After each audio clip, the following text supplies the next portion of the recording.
Okay, if you're a higher earner, there's a sneaky little tax that can pop up and leave you with a surprise bill if you're not ready for it. It's called the Additional Medicare Tax. And today, we're going to pull back the curtain and demystify the whole thing. What it is, who owes it, and exactly how you deal with it. So, let's just cut right to the chase, right? The big question is, does this tax even apply to you? If your income is over a certain amount, the answer is probably yes. So let's figure that out. And this is the number at the center of it all. 0.9%. Now, I know, it might not sound like a huge number, but when you apply that flat tax to a large income, it can really add up, especially if you haven't planned for it. So what is this thing, officially?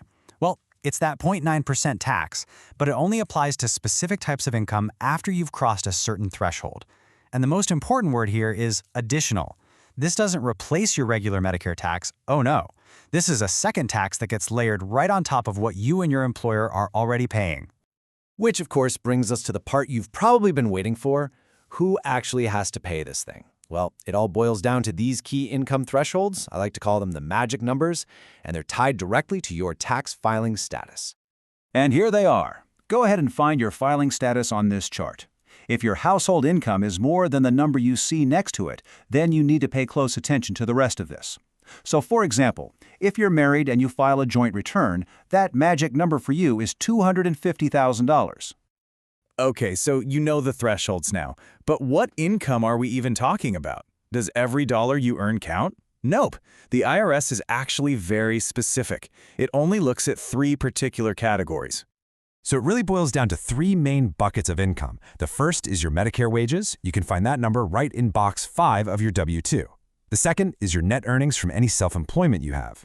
And the third, which is a bit more specialized, is for railroad employees. It's your RRTA compensation.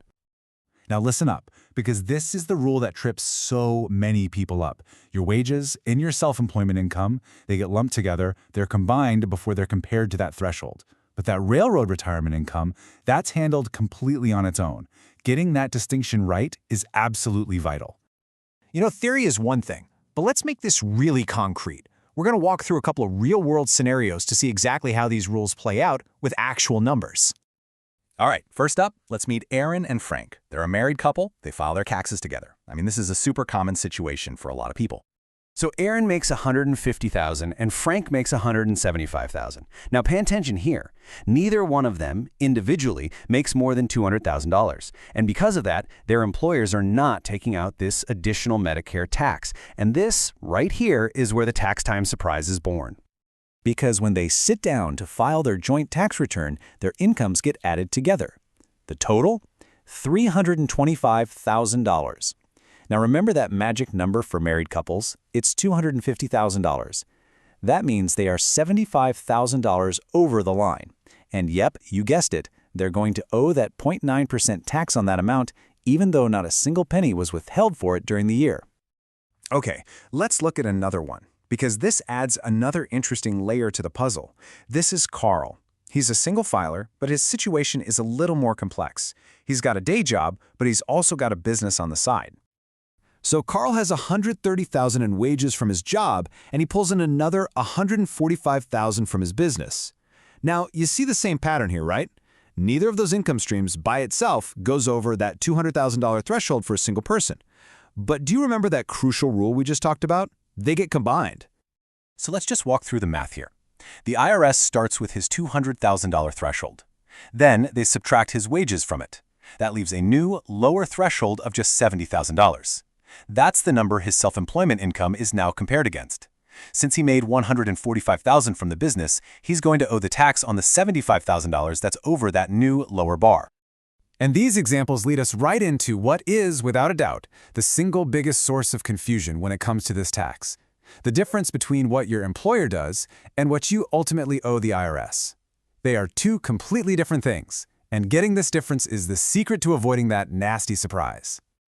Okay, here is the fundamental disconnect. Your employer lives in a very simple world. They only start withholding this tax once your wages from that one job cross $200,000. That's it.